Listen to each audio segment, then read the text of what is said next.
We'll share some information about different public lands that are in the heart of the continent region. So we'll have land managers speaking, and then we'll have a representative from the crown of the continent. I'll introduce each of these people as we go through it, but we'll have someone from Montana, Alberta, and British Columbia sharing how they do things out there. Then we'll have a conversation with discussion and questions that you might have. So we'll wrap up with that kind of back and forth conversation at the end. Our hope for today is for you to maybe have a little fun, learn a little something, and maybe have the gumption to come back and join us again in the future. We have some good things going on, and we'd love to see some faces join us in that work. So welcome everybody, glad to have you here. And I'm going to share a PowerPoint that Chris Stromberg, our coordinator, Heart of the Continent Partnership coordinator, put together. He's got a great eye for professional and pretty images. So I need to share my screen.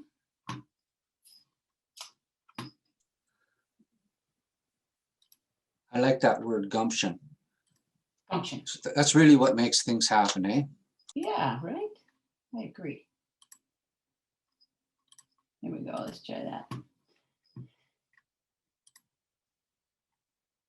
Okay, so just confirming, can you see a big screen of pretty pictures there? Awesome. Great. Okay, so the Heart of the Continent Partnership it's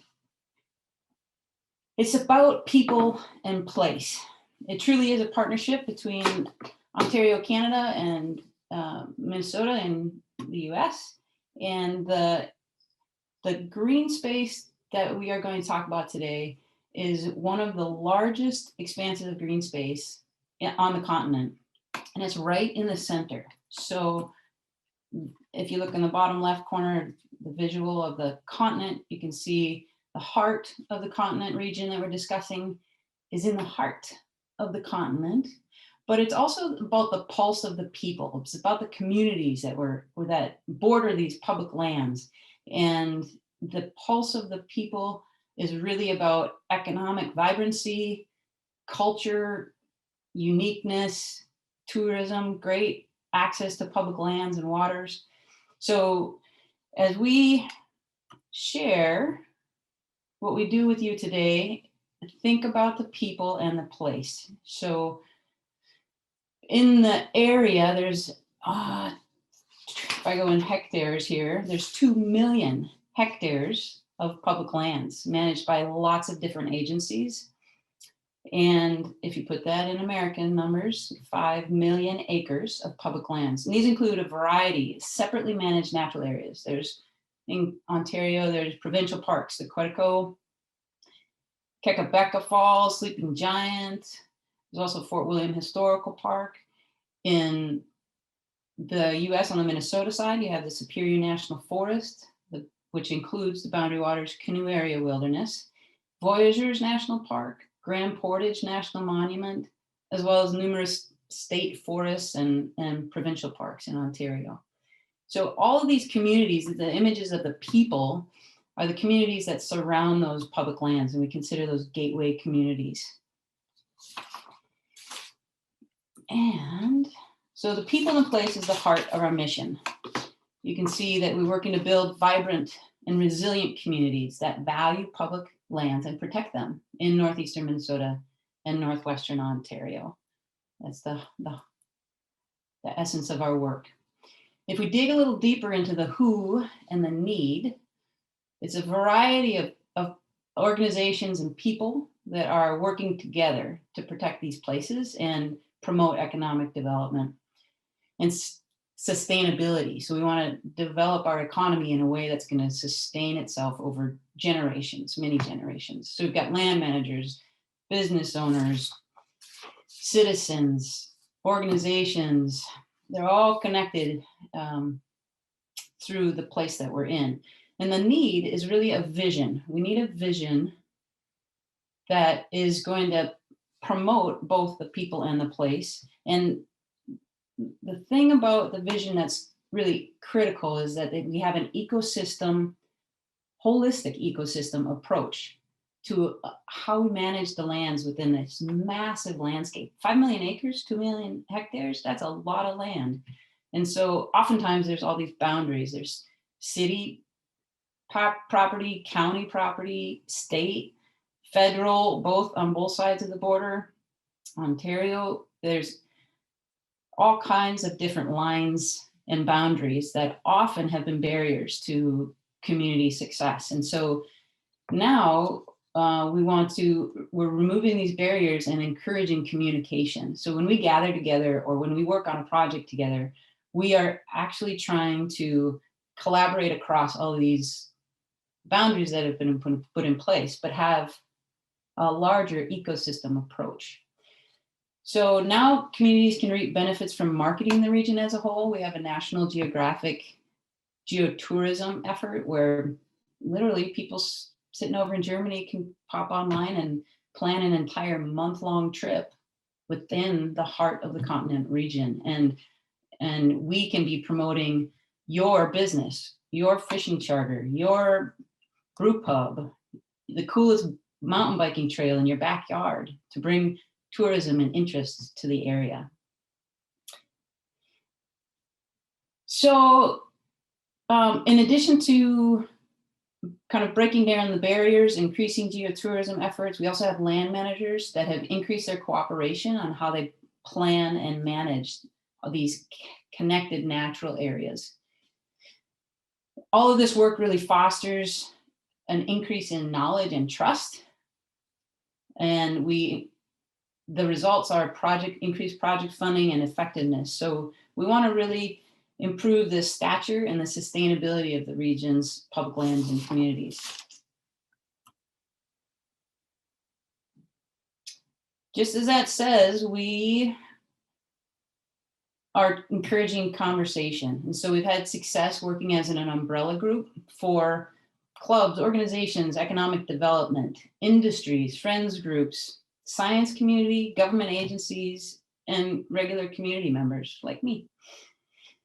So we have all these people sit down together or go for a hike together or whatever, but we put aside all of our differences and we find common ground. It's a very neutral forum and we're striving to work together and collaborate.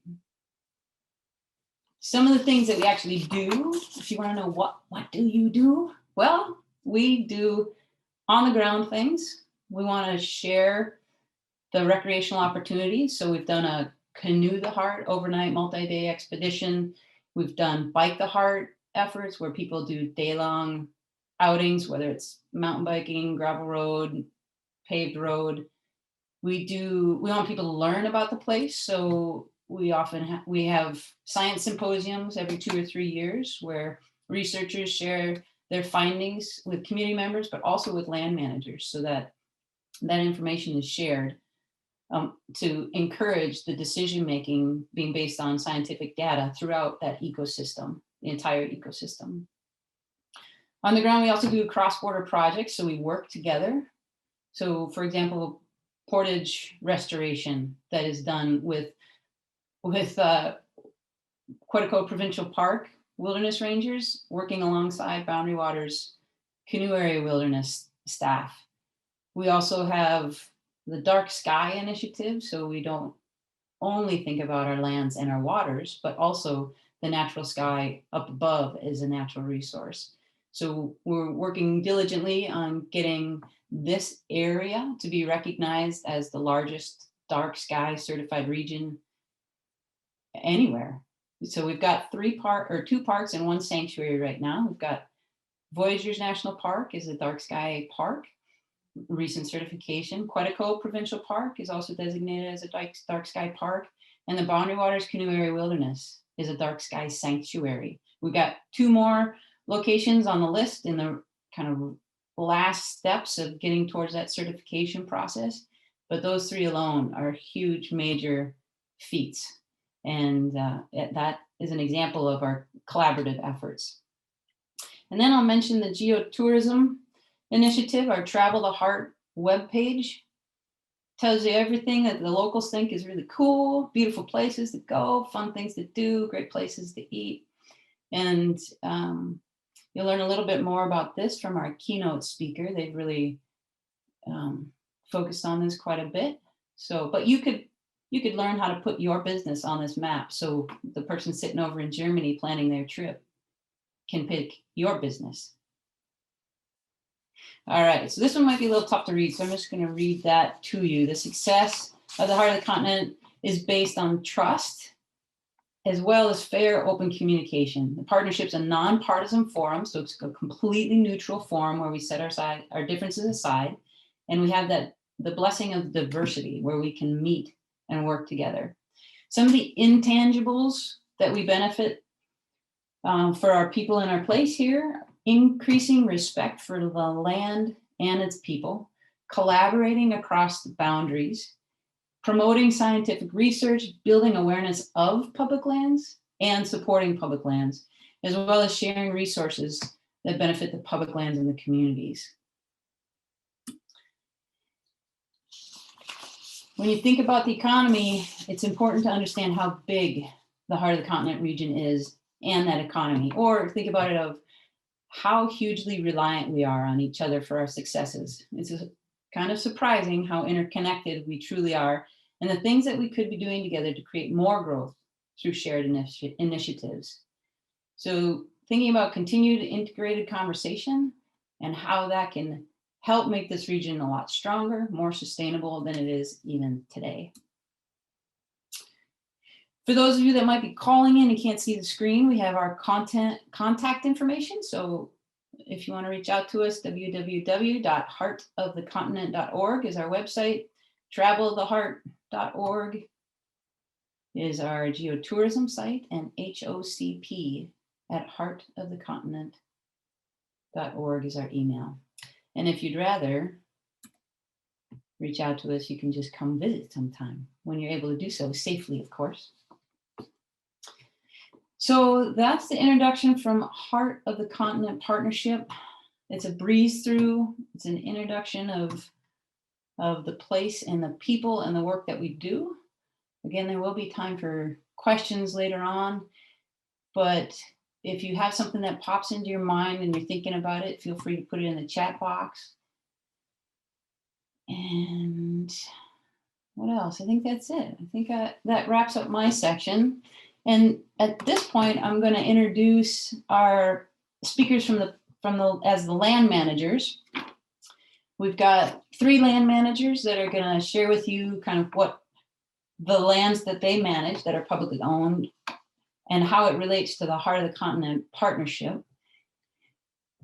And the first one is Trevor Gibb. He's the superintendent at Quetico Provincial Park. So Trevor, if you're ready, the microphone is all yours. Okay, thank you, Tanya. And thank you everybody for joining us today. I'm just going to try and share my screen here.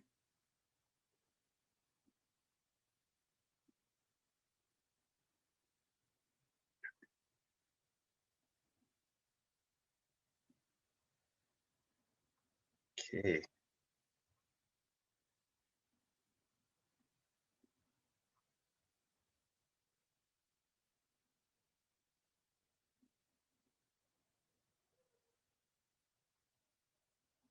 Okay, so can everyone see a beautiful night sky photograph? Yes. Yes, okay, perfect. So my apologies for not putting a summary picture on the title slide here with a canoe and beautiful pine trees wisping in the wind. You know, I suppose that would have been more seasonal, but I really want to celebrate our recent designation as a dark sky park. So I threw this beautiful night sky picture up. So in my presentation today, I'm going to start by giving a bit of an overview of our Ontario Provincial Park System in general, and then work my way down to the local level at the Heart of the Continent, in the Heart of the Continent geography, and then focus a little bit on some of the specific stuff we do at Quetico. So in Ontario, the piece of legislation that protects all of our provincial parks and conservation reserves is the Provincial Parks and Conservation Reserves Act. And essentially, this piece of legislation permanently protects significant ecosystems around the province and helps to maintain and protect biodiversity across Ontario. And in our province, our provincial parks have 4 key objectives. Number 1 is obviously protection, but also public recreation, education, and the promotion of science and research in our protected areas.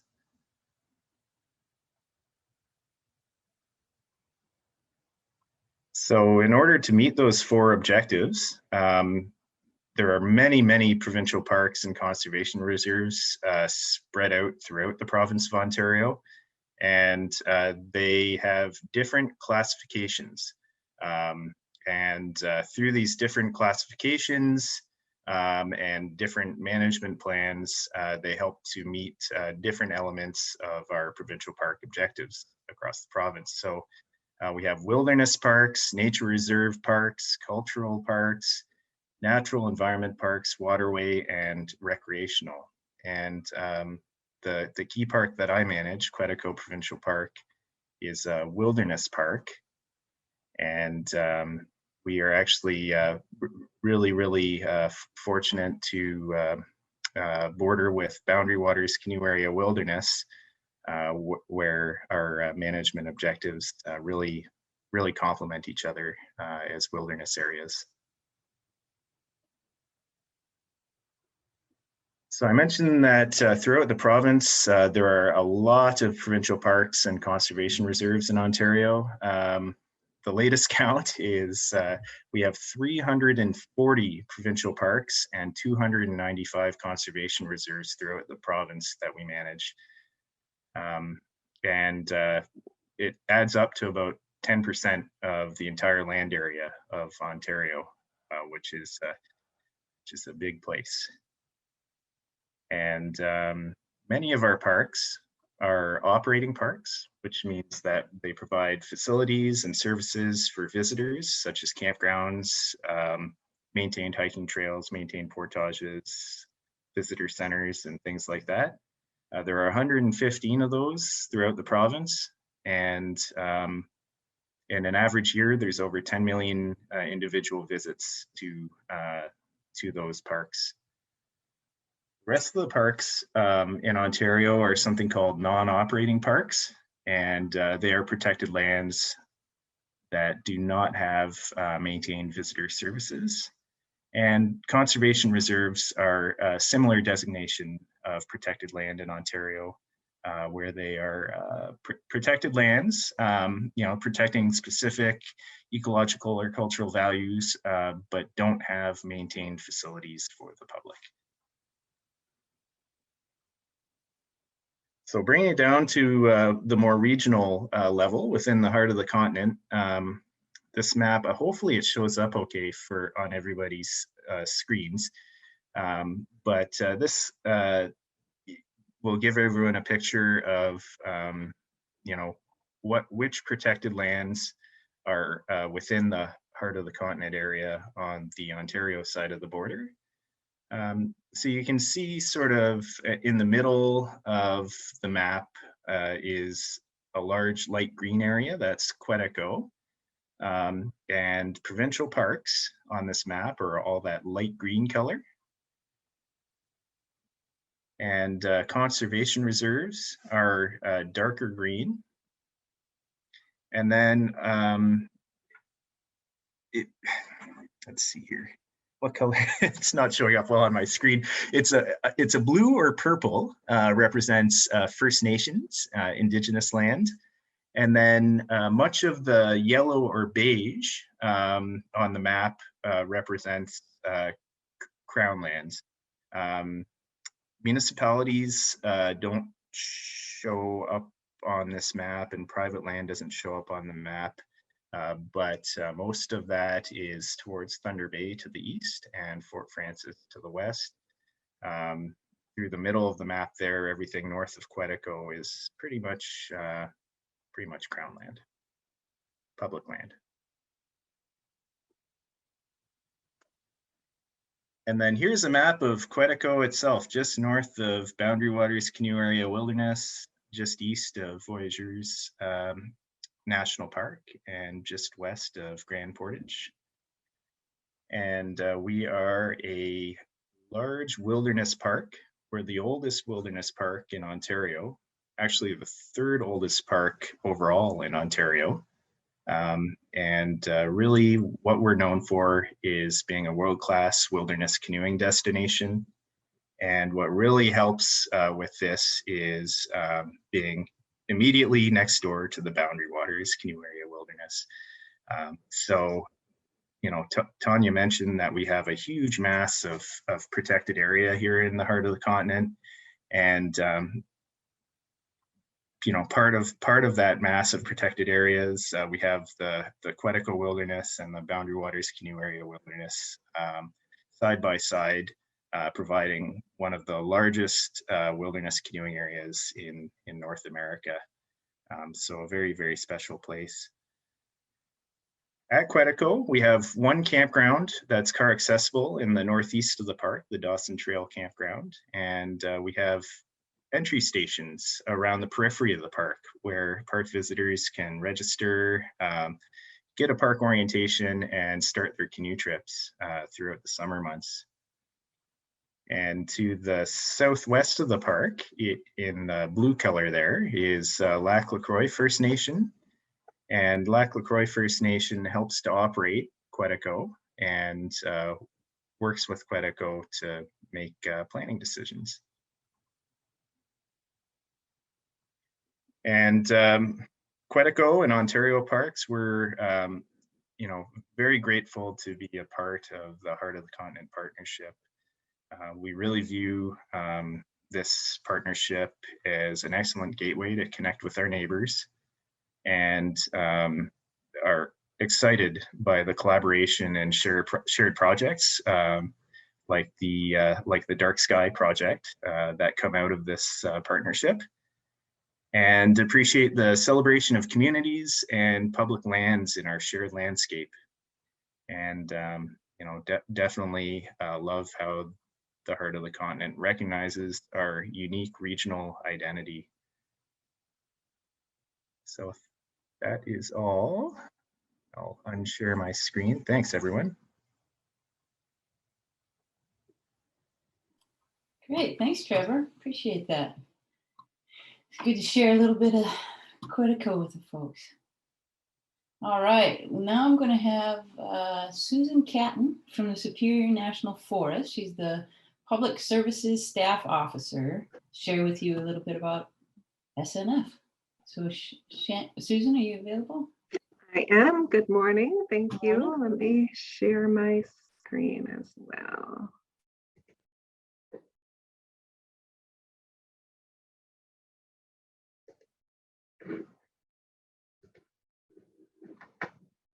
Okay, are you seeing my opening slide? Yes. Okay, so I don't have a beautiful picture for my opening slide, but I promise I have some beautiful pictures as we get into the presentation. So good morning again. I'm Susan Catton. I am the Public Services Staff Officer for the Superior. And too, want to say that the Superior really values this partnership and has been involved in the Heart of the Continent Partnership since very early on. Our Wilderness Manager, Ann Schwaller, and our new Public Affairs Officer, Joanna Gilkison, also serve on the steering committee. I'm not sure if either one were able to join this morning, though. So let me jump in and get our bearings. So the Superior National Forest spans 150 miles along the United States and Canadian border, from Voyageurs National Park in the west to Grand Portage Reservation in the east, and of course south of Quetico. It's roughly 3 million acres in size, and it's the largest national forest in the eastern United States. We've talked about it already, but approximately 1/3 of the forest is designated as Boundary Waters Canoe Area Wilderness. And I'll talk a little bit more about the wilderness in a bit.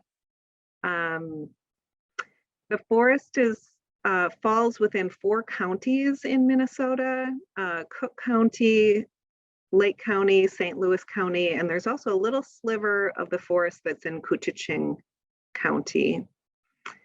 And the forest also serves as the backyard for many communities in the Arrowhead region. It's pretty important for this part of Minnesota. And just a little background on the forest. So the forest was established in 1909, and it's managed by the U.S. Department of Agriculture. And it was just 4 years earlier in 1905 that the United States Congress first established the Forest Service system. And the purpose of the Forest Service system was to provide quality water and timber for the nation's benefit. However, over the years, the public expanded the list of what they wanted from national forests.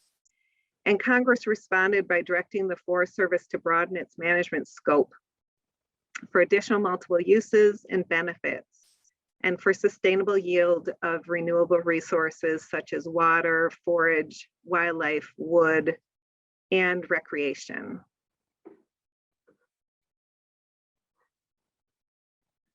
Here's my pretty pictures. So the job of Forest Service managers is to help people share and enjoy the forest while conserving the environment of these public lands for generations to come. And some of you may be familiar, but the Forest Service motto is caring for the land and serving people.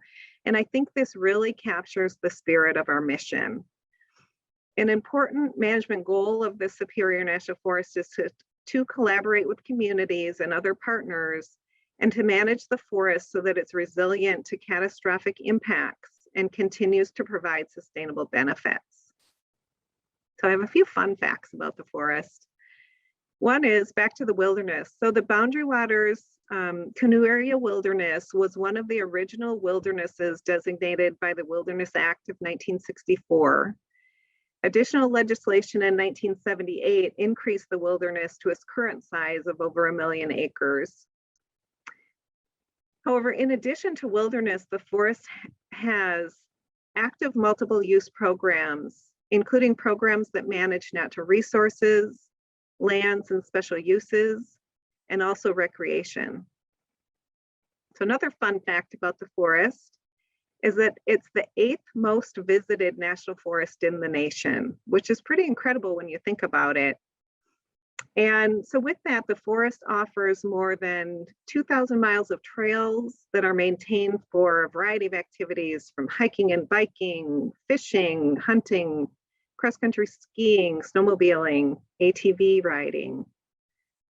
The forest also provides camping opportunities with 280 backcountry sites, 18 rustic campgrounds, 23 developed campgrounds, and 18 no-fee campgrounds.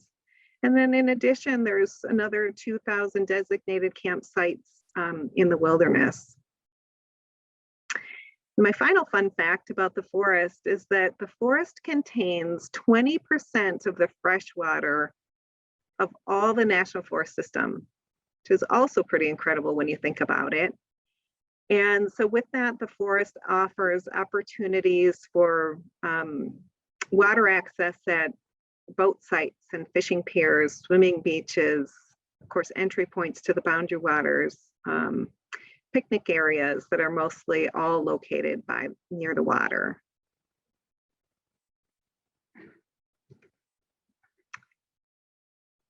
And I too wanted to talk about the mutual benefits. I have a couple of examples, but there's many mutual benefits, both of the Forest Service and the public lands that we manage, as well as to the partnership with our ongoing collaboration to promote the economic, cultural, and natural health of lakes, forests, and communities in this area. So we've benefited through shared research with agencies and partners on both sides of the border, research that is focused on things such as wilderness and water quality, vegetation restoration, wildlife and fisheries, climate change, camp and portage restoration, non-native invasive species, and fire. We've also benefited through shared engagements, such as Canoe the Heart of the Continent, to bring awareness to the partnership and also to the region as an interconnected whole.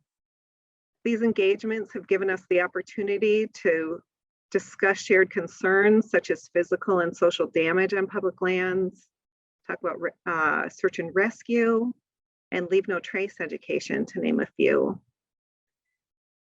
And I know both Tanya and Trevor have talked about this, but the center photo depicts the recent joint initiative project on our shared work towards dark sky certifications for the area. And for this project, the forest was able to collaborate both with Quetico and La Vérendrye provincial parks by sharing staff to gather light data along the international boundary. And finally, we've benefited through sharing staff and resources for joint projects that focus beyond boundaries between different countries and owners. We've accomplished work together on trails such as Path of the Paddle, an international water trail, as well as several shared portage routes along the border between the Boundary Waters Canoe area and La Vérendrye. And much of this work was accomplished as a result of a sister site arrangement that was an outcome of this partnership. This arrangement is among Ontario Parks, Forest Service, National Park Service, and the Minnesota Department of Resources, which have allowed all of our agencies to share research, connect volunteers, and collaborate with these exciting projects along the border. So thanks, and with that, Tanya, I will pass it back to you. Thanks, Susan. Nicely done. Appreciate you sharing the Superior National Forest. Thank you. Yeah, excellent. And we have a third land manager speaking with us today. I want to welcome Patty Thielen from the Minnesota Department of Natural Resources. She's the Northeast Regional Director. Welcome, Patty. Thanks, Tanya. Can you hear me okay? Yep, you sound good. Okay, if the sound starts to go bad, I can try and shut off my video or something. We don't have the greatest internet where I live here. So, so thanks. Good morning. As Tanya mentioned, I'm Patty Thielen. I work for the Minnesota Department of Natural Resources and the Northeast Regional Director. So my work area is the 9 counties in the Northeast part of the state, including the entire Minnesota portion of Heart of the Continent. My role is to guide staff and supervisors from all 7 of DNR's divisions in the Northeast to work together to achieve the department's mission, but also to do outreach with DNR's partners from other levels of government, federal, state agencies, tribes, local governments, and also work with various stakeholder groups. So now I'm going to test myself here and see if I can share my screen.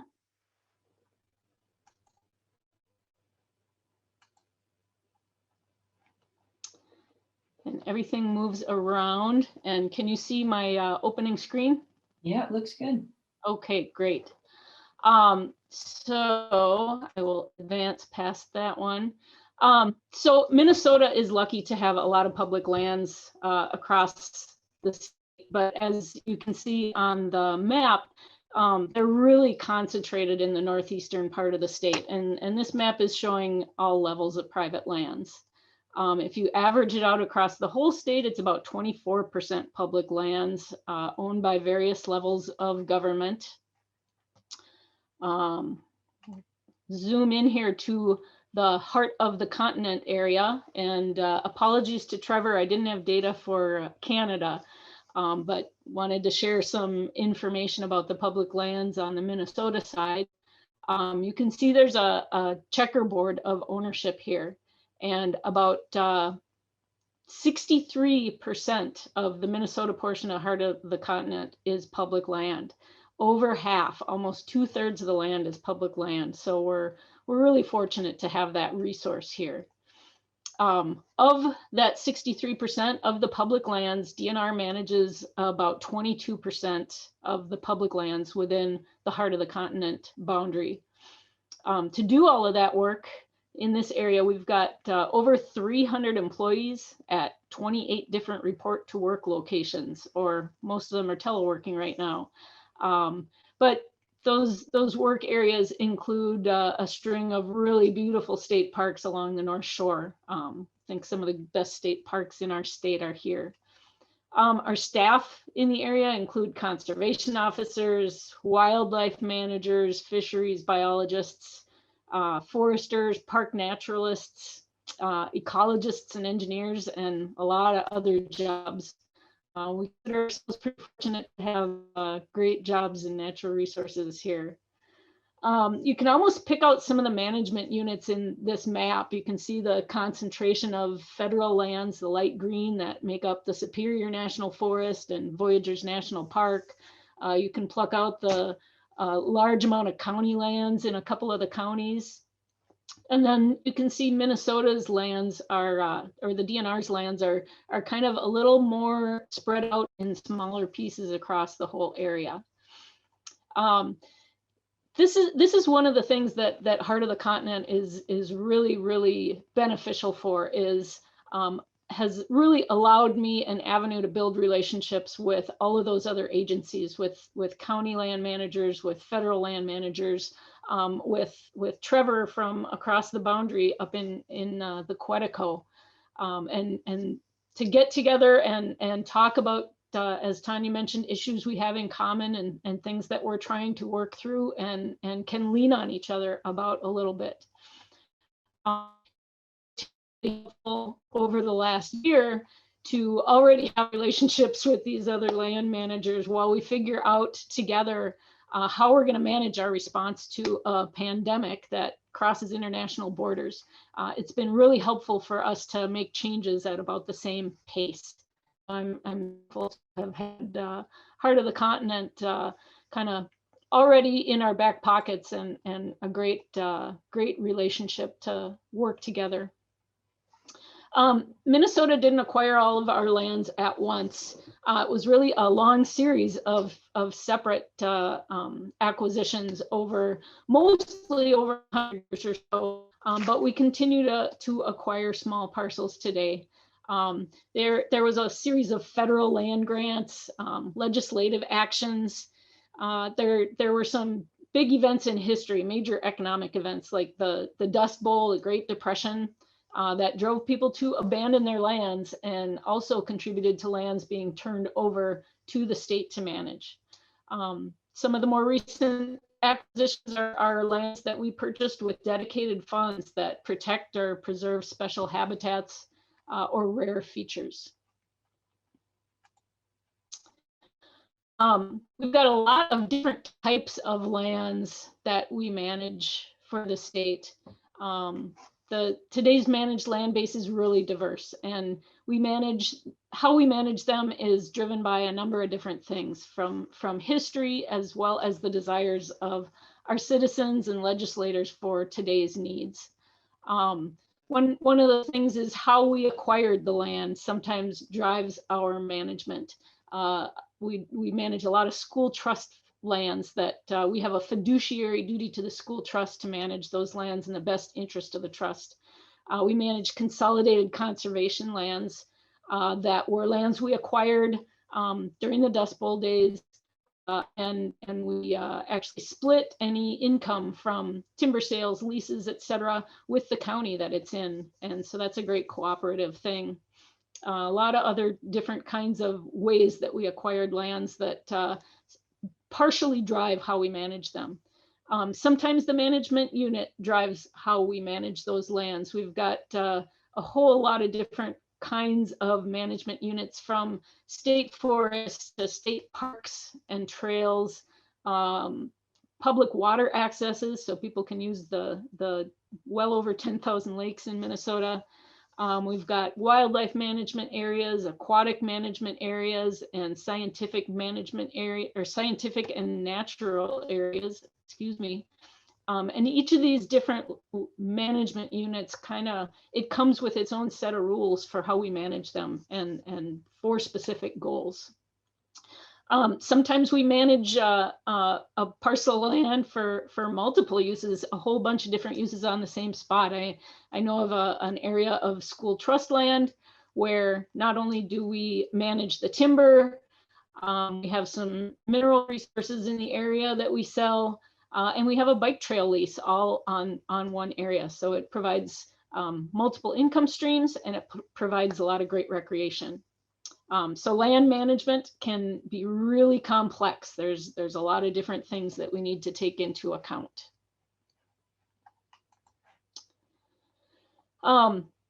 You all know public lands really contribute to our quality of life in northern Minnesota, northeastern Minnesota, northwestern Ontario in really immeasurable ways. Of course, outdoor recreation is probably why a lot of us got into the jobs that we have now. We like to spend time outside, and outdoor recreation is a really important piece of the heart of the continent. But also the importance of the natural resource-based economy. Forest industry is huge in northern Minnesota, and keeping our forests healthy is important. Besides that, there's a lot of environmental benefits from what we do, that protecting the water quality and water quantity, protecting special areas, and really all of this just illustrates the importance of public lands. Over the last year, we saw huge numbers of people when they couldn't do things like go to movie theaters and go shopping and go to restaurants. Huge numbers of people rediscover public lands over the last year, and we all saw a lot of increased use. Wanted to make a point about the cost of public lands. This is, there's no free lunch. Big piece of the cost for the state of Minnesota is reimbursing counties for uncollected property taxes of public lands. Where we own lands, they don't have a private landowner paying property taxes. So we pay a payment in lieu of taxes to each county we have land in. And then there's just the cost of management, from fire suppression, invasive species management, managing all the public recreation, reforestation, planning, outreach, and then the salary dollars for all the people that do that work. So we're thankful to have a lot of support in Minnesota to keep us doing this. DNR's also been doing a lot of additional outreach over the last several years to help the public understand the importance of public lands. And we've been doing that because people protect what they understand. If they don't understand public lands, how they work, what their costs are, what the benefits are, they're not going to want to protect them. And we think it's really important to have people understand. So one of the ways that we're doing that is through our DNR website that has a whole section about public lands. We're doing a lot of outreach and communication. Heart of the Continent provides an additional avenue for us to work together on that mission. A couple of things we're doing internally to educate about the outdoors. We're pretty active on social media channels, and we've been promoting the concept of being good-natured, hashtag be good-natured, trying to teach people to who maybe haven't done a lot of outdoor recreation, some of the norms, some of how we need to behave on public lands, and how to be a good steward of our resources. We've also got a series of programs where DNR staff and partners offer skill building classes to teach people how to fish, how to camp, how to paddle, even how to rock climb, called I Can Camp, I Can Fish. And it's a way to teach families how to enjoy the outdoors that maybe don't have the benefit of having grown up in a family that did those things. So really our goal is to help users understand and value and responsibly access their shared public lands. And I'm thankful to have Heart of the Continent that I can work together on some of those goals with. So thank you for having me here today. And I also want to thank you all for joining us today. Wonderful. Thanks, Patty. I appreciate that. That was nice with the educational outreach, right? It's a challenge to help people understand it, right? The education, and then comes the experiencing it, and then appreciating it and caring for it and protecting it. So that's a great Absolutely. segue. Wonderful. Well, thank you, Trevor, Susan, and Patty. Appreciate the public lands presentations, and we will move right into our keynote speaker. Want to welcome Sheena Pate from Crown of the Continent. She is the project coordinator for the Geotourism Council there. Hi, Sheena. Good morning. Hi. Good morning. Sorry, yeah, I just wanted to say that Sheena is involved with kind of the connecting group out in Montana, British Columbia, and Alberta. And we, of course, here in Minnesota, Ontario, have similar international relationships going on. But Sheena's going to share with us a little bit about how the Crown that she's working with has this interconnectedness and has several different groups doing their individual pieces of what the heart of the continent. We are doing all of those pieces. So she's going to share one piece specifically and give you kind of a context for that. Take it away, Sheena. Yeah, certainly. Thank you everyone for having me. I'm going to try to transition over to my slides. Let's see here. Oh, interesting. Okay, let me try that again. I apologize. Okay.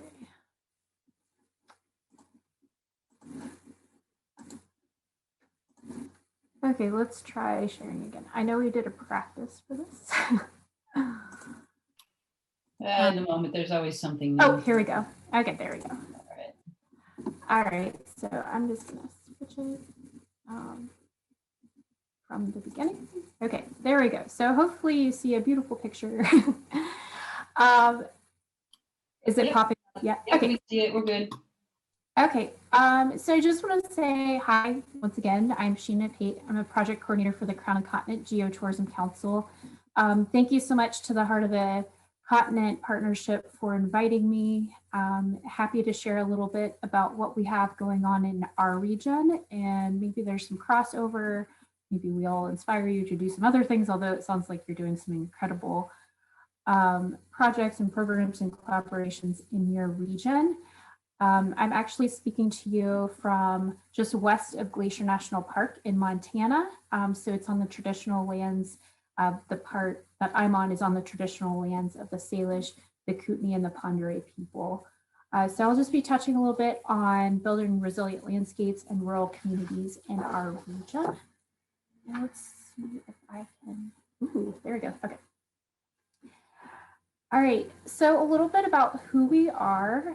Some of you may be familiar with us, most of you may not be. So we're the other Crown of the Continent group out there. We're not in the middle of the country, so we're not heart of the continent, but we are Crown of the Continent Geotourism Council. So we're really focused on bridging the environment, culture, and heritage. And when you hear those, you should also be kind of thinking about community holistically there. So Crown of the Continent Geotourism Council, we really celebrate our region's exceptional environment, culture, heritage. And I'll show you a couple of slides a little later about just the intricacies of our region. So we're a unique transboundary partnership, much like you. We have our friends to the north, so we have Canada, and then Montana just to the south. So our partnership really provides opportunities that inspire visitors and residents to learn and to experience and really enjoy while promoting the well-being of our region. We pursue cooperative projects, much like you do, to really expand and enhance the visitor experience, but kind of behind the scene, looking at opportunities to really encourage sustainable business through the geotourism activities, including stewardship education and regional promotion. Our region has a storied culture of working beyond borders, and we'll kind of talk a little bit about that in a coming slide. We're known for information sharing and really having a diverse stakeholders at the table We were recently named the ITB Berlin region as a top 100 global destination for our work of really bridging that environment, culture, and heritage in the context of geotourism. Our council, so our Geotourism Council, the Crown of Continent one, was actually formed in 2006. So we had all these players across the region, Alberta, BC, Montana, our tribal First Nation representatives. They had gotten together and really saw a shared interest to work towards a common goal as we have a shared backyard. And then in 2007 is when National Geographic approached us and said, we really like what you have going on. Would you be interested in taking your project further and leveraging the National Geographic branding to elevate your messaging, but also share it further with the world? So that's kind of how we came into play. Just really quickly, so you know the players with our executive committee, we have multiple layers with our stakeholders, but the group that really steers the work that I do with the executive committee, that would be Travel Alberta, the Montana, so the state of Montana Department of Commerce. More on the business development, industry services. We have Alberta Environment and Parks, National Parks Conservation Association, Commission and Visitor Bureaus, private businesses, Blackfeet Nation, Ktunaxa Nation, Confederated Salish Kootenai, Blood Tribes. We have lots of people that we work with. We also have the Old Man River Regional Services Commission, Kootenai Rockies Tourism, and then we have the recreation sites and trails of BC and Tourism Burning. So that's kind of our core group of the executive committee that really set our annual work and then our long-term vision. And then we have several other layers of stakeholder groups that we have with us. Oh, I forgot to transition. There we go. So hopefully you can see. If you need to get closer, just move your face closer to the map. I apologize those that are on the phone. I think the slides will be shared with you later. So as you'll see, we have quite a substantially sized region. This is the Crown of the Continent. It is the Crown of the Continent ecosystem. And we are one part of the greater Yellowstone to Yukon corridor, which you've probably heard of. So we are bound to, on the east, by the prairies, and then on the west, we are bound by the Rocky Mountain Trench. And just to the north, we are just south of Banff, so we're the Elk Valley up in BC, and then kind of the Castle wildland area in Crow's Nest just to the north, and then to the south, we're bounded by the Blackfoot Valley. So essentially, if you're familiar with Montana, we're just north of Missoula. So pretty substantial sized region. If you were to run from Missoula to Banff, so almost the entire length of our region, it's approximately 600 miles. It has been done. It is not a made up story. Our region is 18 million acres. I apologize. I can't remember what that is in hectares, so maybe my Canadian friends on this session can convert that real quick.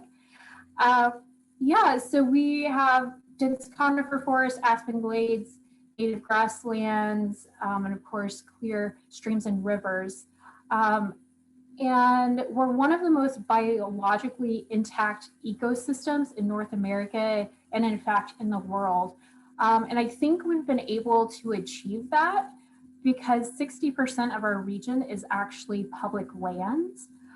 So there's a lot of people on the landscape working to protect these regions and ensure that we have them for future generations. Naturalist George Bird Grinnell, he actually named our region Crown of the Continent in the 1890s. And as, of course, as we know, the indigenous people were here before that. And so the Blackfoot people, they have always called kind of the Rocky Mountains the backbone of the world. So the Blackfeet Nation, I don't know if you'll be able to see my mouse. Blackfeet Nation is actually part of the Blackfoot Confederacy. And I'll show it on the next slide. You'll see a delineation of the jurisdictions. Last couple facts as far as the natural part of our ecosystem is we have approximately 65 species of mammals, 260 species of birds, and more than 1,400 species of native plants.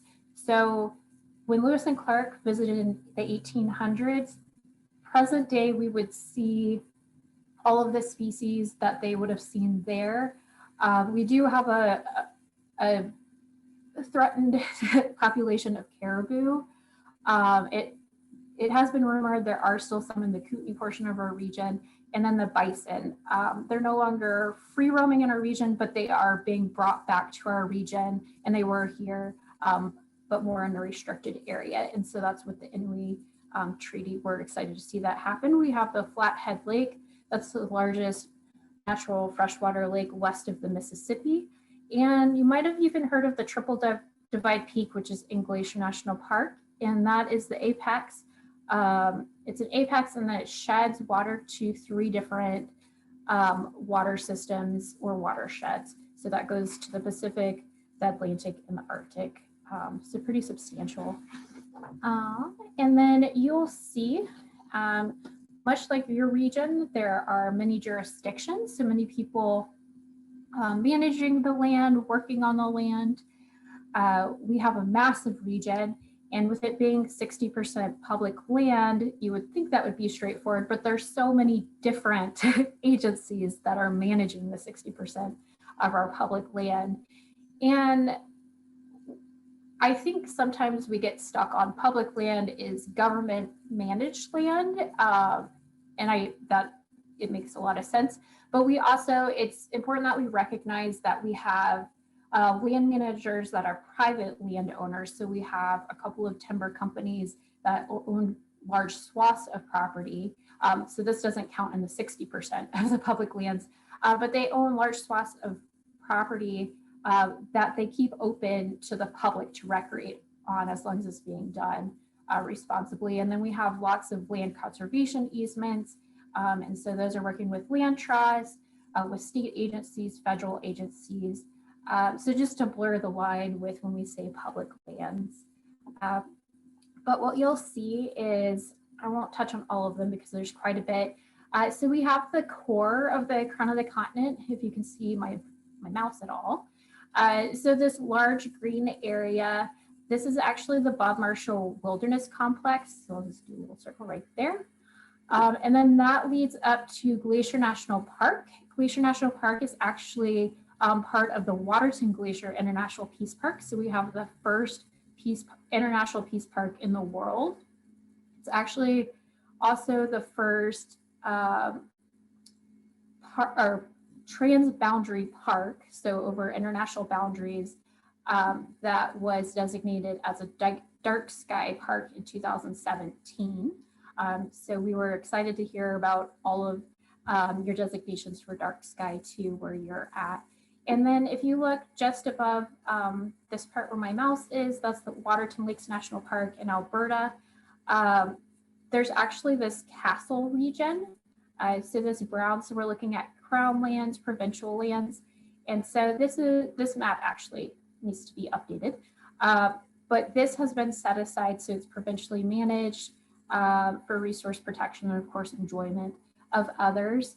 And that was kind of the last missing part in our specific region for that corridor with the Yellowstone to Yukon, so protecting that. As you'll notice, so we have right here, so just to the east of Glacier National Park, we have kind of a gray area that is the Blackfeet Nation. Just to the north of it, across the border is Alberta. So you have the Piikani, the Siksika, and yeah.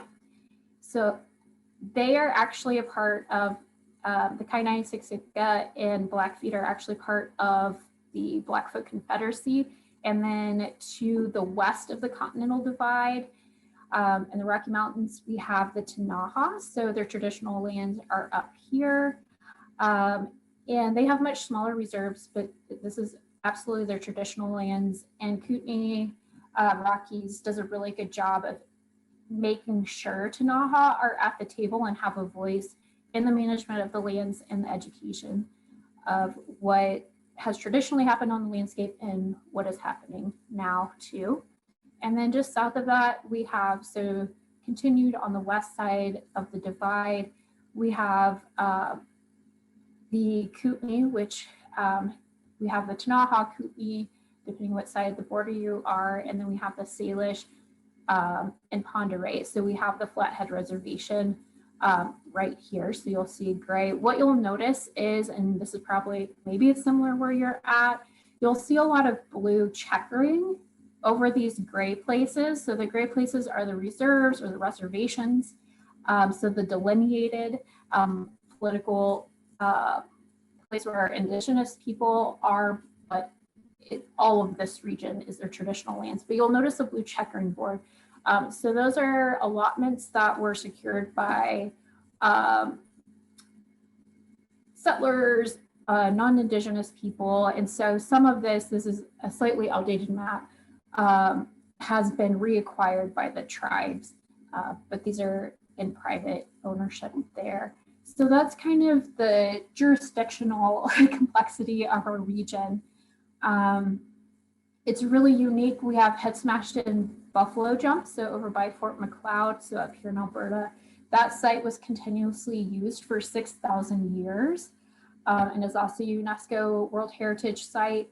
We have the first tribally designated wilderness.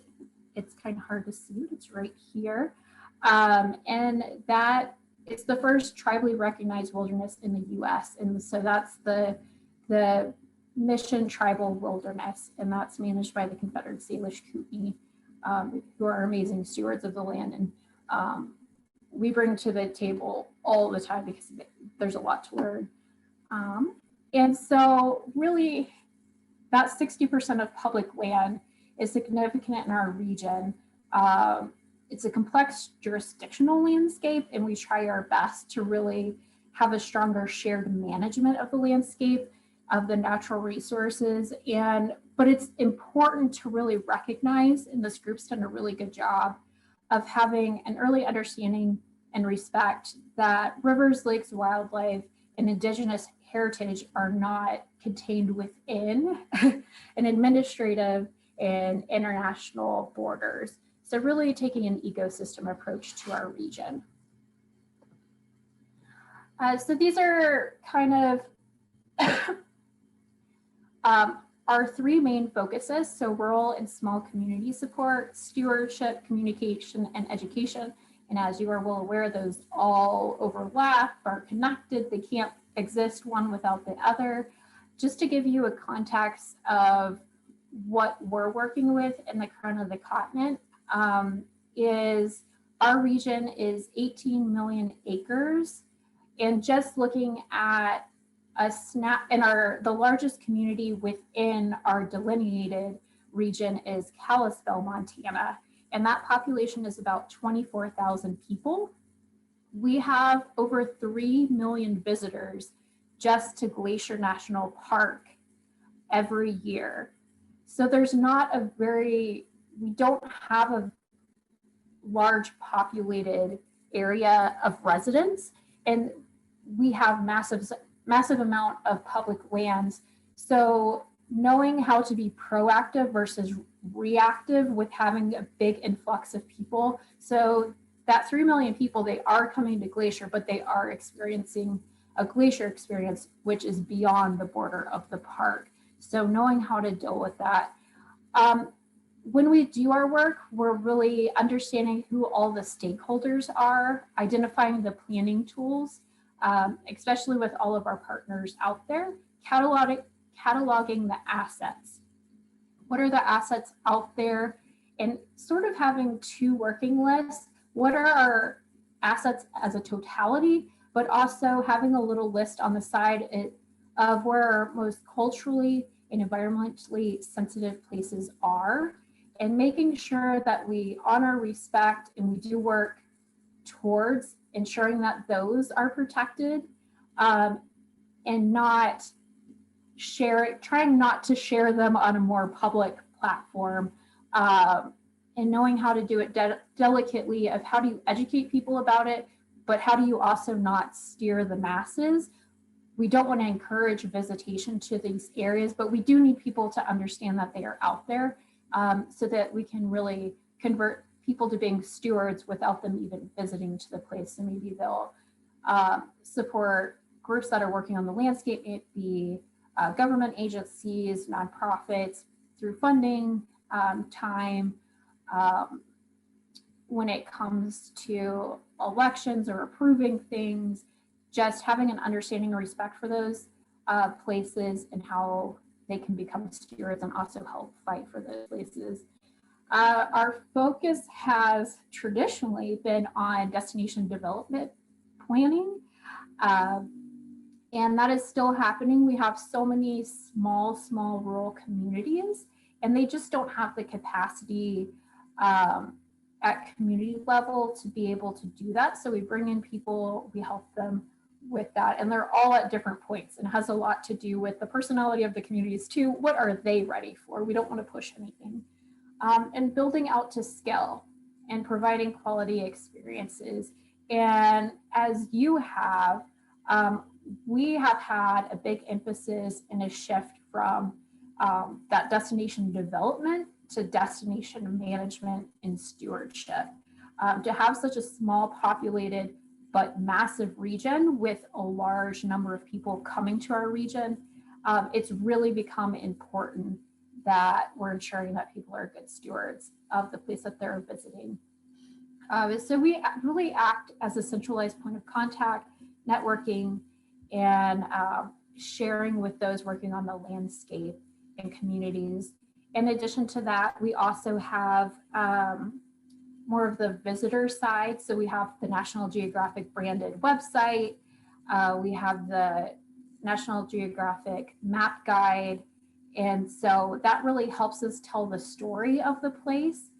And it is a highly coveted map that we distribute. In 2018, we had distributed over 1 million maps for free. They're one of the most popular pieces that the state of Montana distributes. We're the #1 visitor guide that they distribute.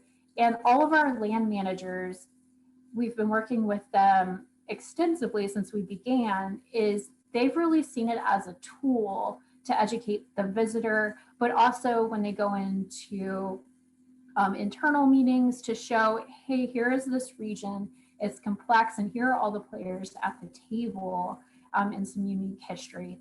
So our superintendent's office at the Forest Service, the state park, state parks use it, our national parks, Montana Fish, Wildlife and Park, our Crownlands, all of them, they ensure that they are very well stocked with those guides so that they can get them out to people. So I just wanted to give you a couple examples. Hopefully, oh, sorry. I'm trying to convert the time. I will wrap it up. Sorry about that, Tanya. So just a couple projects that we're working on. We have the Business of Outdoor Recreation Summit. We started the inaugural one in 2018, and in we did 2019, 2020. So it's been a really important collaboration with the state of Montana, with the Office of Outdoor Recreation. And we've pulled in stakeholders from Alberta, BC, Montana, all of our First Nations, Indigenous groups, and we've become a very coveted summit for even Pacific Northwest and DC and Vancouver. So we've taken a really unique approach of, all right, how do we come up with clear, concrete solutions to execute? So just transitioning a vision to an action plan is really key in what we've been doing.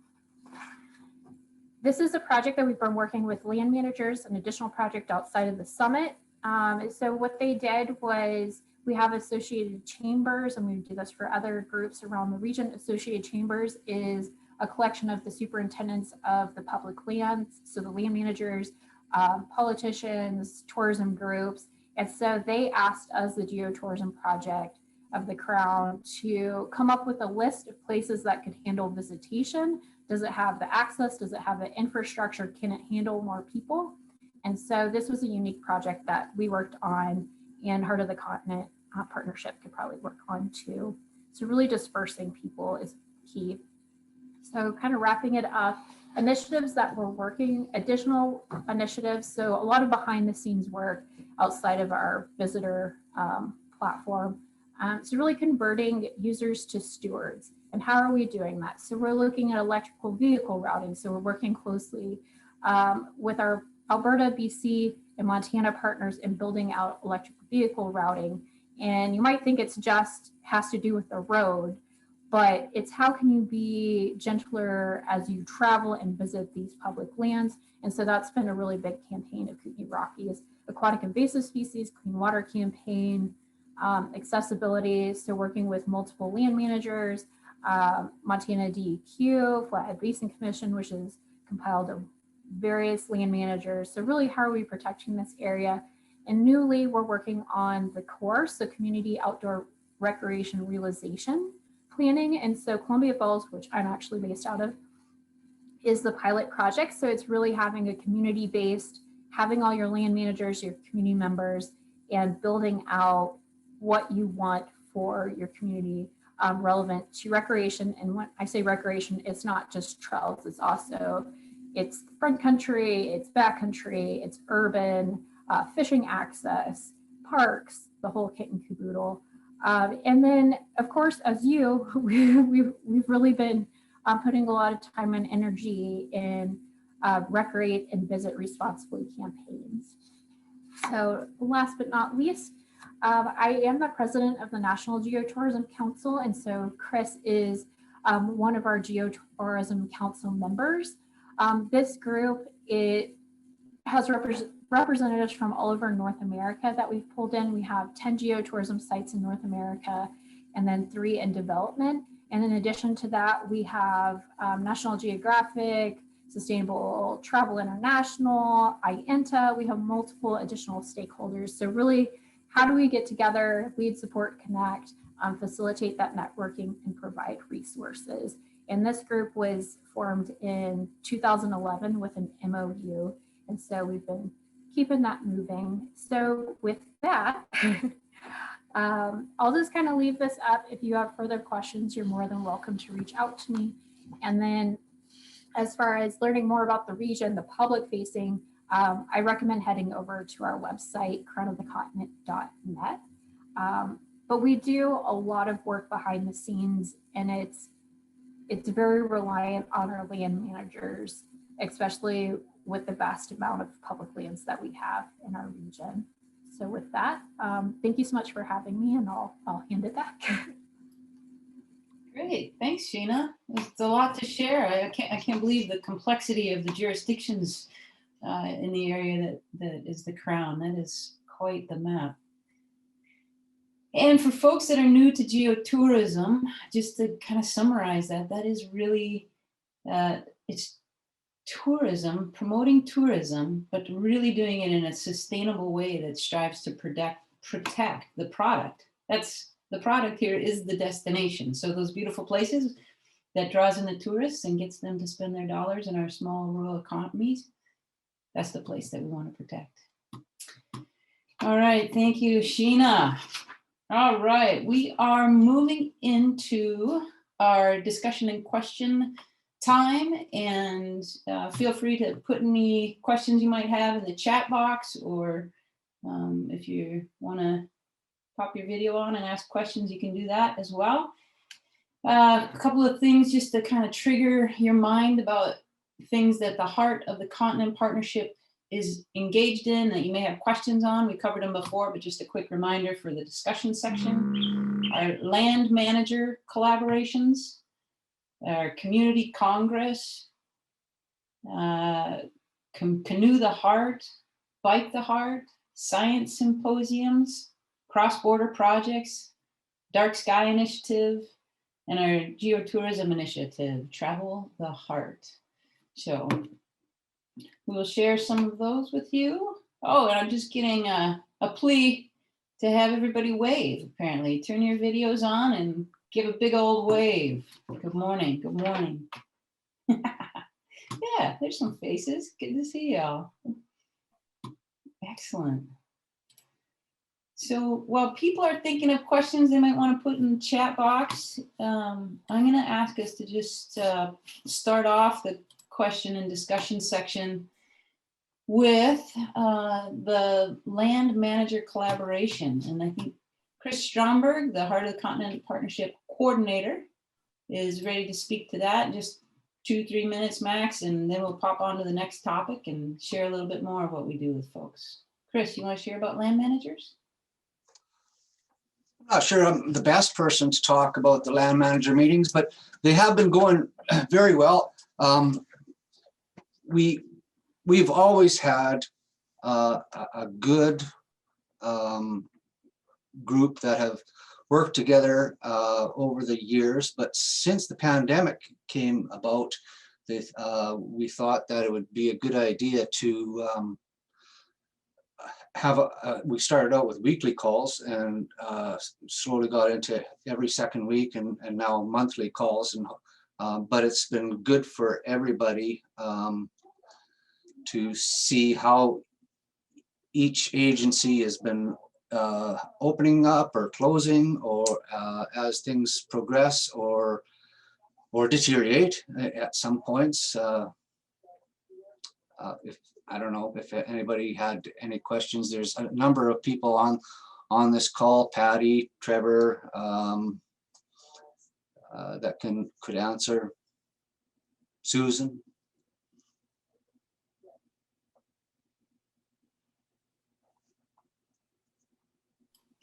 Well, that's a good enough overview, introduction. I think if people have specific questions, feel free to fire them away in the chat box. We'll touch on another part of the Heart of the Continent Partnership history. Doug Franchot, one of our steering committee members, can you touch on the Community Congress for us? Just again, another 2-minute blip on that. Sure. Back in the early days, we realized that in addition to talking to one another, maybe we actually ought to do something. And that led to a community congress of over 100 people who met over 4 days. They were teams from 10 different groups and communities, 3 from Canada, 4 from Minnesota, and then 3 that were trans-border. And this was, I think I saw Chris Hoellen's name on here. This was based on a conservation fund training, balancing nature and commerce in communities that border public lands. I think I got that right. But it was a wonderful coming together. We met 2 days in Thunder Bay at Fort William and 2 days at Grand Portage. The whole idea was to show community groups a way to come together and get past some barriers that have been over time, and to start to develop actual projects that could help the communities around our public lands prosper and take advantage of a resource that most people don't have. So I think it ended up being a very successful gathering. The biggest thing that came out of it, of course, was our National Geographic partnership. But I live in International Falls, and our Gateway Road is currently under construction, and a very early part of that dialogue grew out of a group of this nature. And I know there are other communities that are still trying to move the ideas that came out of that Congress to fruition. I think that's enough on that, but it was one of our early and I think very successful gatherings of people across the region. Thanks. Yeah, thanks, Doug. I think that's a good example of how we began with the Heart of the Continent Partnership to bring people together and have the important conversations, making things happen. Excellent. I'm going to call on Bob DeGrosse. Bob, would you be willing to introduce yourself and touch on our Dark Sky Initiative? Sure. Bob DeGrosse. I'm the superintendent at Voyageurs National Park on the very western side of the Heart of the Continent Partnership region. And over several years, we've been working collaboratively, a variety of the different land managers within the Heart of the Continent Partnership to develop lighting management plans that can be submitted to the International Dark Sky Association as part of our application process to be identified as outstanding dark sky resources. So late in 2020 and early in 2021, Superior National Forest at the Boundary Water Canoe Area Wilderness was first identified as a dark sky sanctuary by the International Dark Sky Association. And then Voyageurs National Park was identified as a dark sky park, as was Quetico Provincial Park in early 2021. And it's really just recognizing this outstanding resource that we still have in our region that is pretty much unhindered.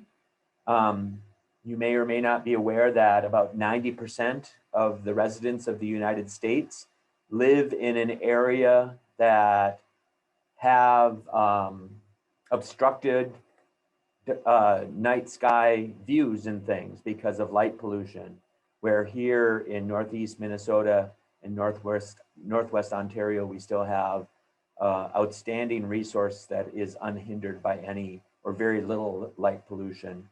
And basically the purpose for taking on this effort is really just to show the public that the land managers within the Heart of the Continent region are dedicated to assuring that we really take a hard look at our facilities and adapt them to assure that we have very little impact from our lighting facilities and things like that to assure that unhindered dark sky. And we work with the community and the public at large just to educate them about this issue and the importance of maintaining an unhindered dark sky so that people can go out and connect with this outstanding resource as we have been for millennia before the electric light bulb was invented. So. Nicely said, Bob. Thanks for sharing that. It's a beautiful, beautiful sky we have. Excellent. I think the last one that we'll have time for, we'll just do one more. John Cameron, I'm going to call on you. Would you please introduce yourself and touch on the Geotourism Initiative, our Travel the Heart website? And then I'm going to take the last few minutes to wrap up and let people know what our next steps are. Okay, so I'm John Cameron. I'm the Tourism Development Officer with Tourism Thunder Bay, now part of the Thunder Bay Community Economic Development Commission. Our project, traveltheheart.org, with geotourism website, got off the ground in 2015, 2016. And really it's, it's more of a question to Sheena. And I know that their site is one of the more popular geotourism sites out there. We've always struggled with engaging our tourism partners in managing a different website other than their own website or destination websites. Like for Thunder Bay, it's Visit Thunder Bay. So how do we then also put effort into a bigger site like geotourism website like traveltheheart.org? Is your website funded by any of the state tourism agencies, Tourism Alberta, Tourism BC, or Tourism Montana? And does that help you? Just a question of you, Sheena, on that. Yeah, absolutely. And great question. I didn't squeeze that information in, so perfect. So our map is annually funded from, and of course that goes towards the website too, kind of two-part, by the Department of Commerce, so the state of Montana. We have Alberta Regional Economic Alliance, and they are funded through Travel Alberta and then Alberta Parks and Environment, or Environment and Parks. I always get that switched. So sometimes we get it directly from the province, or it gets sent through the regional alliance, the Alberta one, to us. We have Kootenay Rockies Tourism, and then we also have additional nonprofits, CVBs, so like DMOs, that contribute to it annually. They see, I don't have to sell it super hard every year. I mean, we've been producing the map since 2007. They see return in investment without, the way that we're able to keep track and they see return on investment is the number of maps that actually go out And those are ordered through our website too. And then we also have Google Analytics through our website. I think something that's really key for your region, as it is for ours, and I'll wrap it up, is our region is unique in that we have all these regional tourism groups, and they're only allowed to promote and send out promotional information within their respective regions. So our region, much like yours, is probably the only one that can be a connector. And I think that's really important to leverage, is people aren't just going to one part, they're connecting together. They're having a greater experience. So that's been really huge in us being able to sell it. And we don't have to sell it very hard at all to the funders after all these years. Yeah. Thanks, Sheena. Thank you. Appreciate your comments on that. And thanks, John. All right, just with the last couple of minutes here, I want to thank all the presenters. Thank you to Trevor, Susan, Patty, Sheena. I also want to thank Chris Stromberg, the Heart of the Continent Partnership Coordinator. He put a ton of work into making this forum happen, as well as Molly and Frank and the entire steering committee making this happen. It's surprising how much effort goes into an hour and a half of our life. But also I want to thank all the participants. Really glad to have you on board here. It's great to see some old faces and smiling people on the other end, and see some new faces too. We're happy to have you here. In the future, kind of our next steps here in the last minute or two, we have begun a bit of a series here. This is our first virtual forum, and we're looking to do another 1 or 2 or 3. So we'll see what kind of reception we get and ideas. We can do it on particular things. We can tailor it to participant interest. So let us know what you want to know more about. But we will have some more forums, and when we can meet in person again, we will definitely be doing that as well, traveling around the heart of the continent and engaging people from the rural communities. So this summer, you can look for another forum. We don't have a date set yet right now, but you can also look for in the fall a big dark sky celebration. We're going to have a collaborative effort to just raise the roof on the dark sky. Haha, did you get it? Raise the roof. Dark sky initiative, and celebrate all the successes of protecting that natural resource as well. So keep your eyes open for that. And with that, I think I'll just check and see if there's any last minute questions from the chat box. I see people are popping off. It's great. I think we're good. I don't see any particular questions. So I'm going to say thank you to everyone. Have a great Friday and enjoy your weekend. And may you not get soaking wet with the coming rain here in northeastern Minnesota.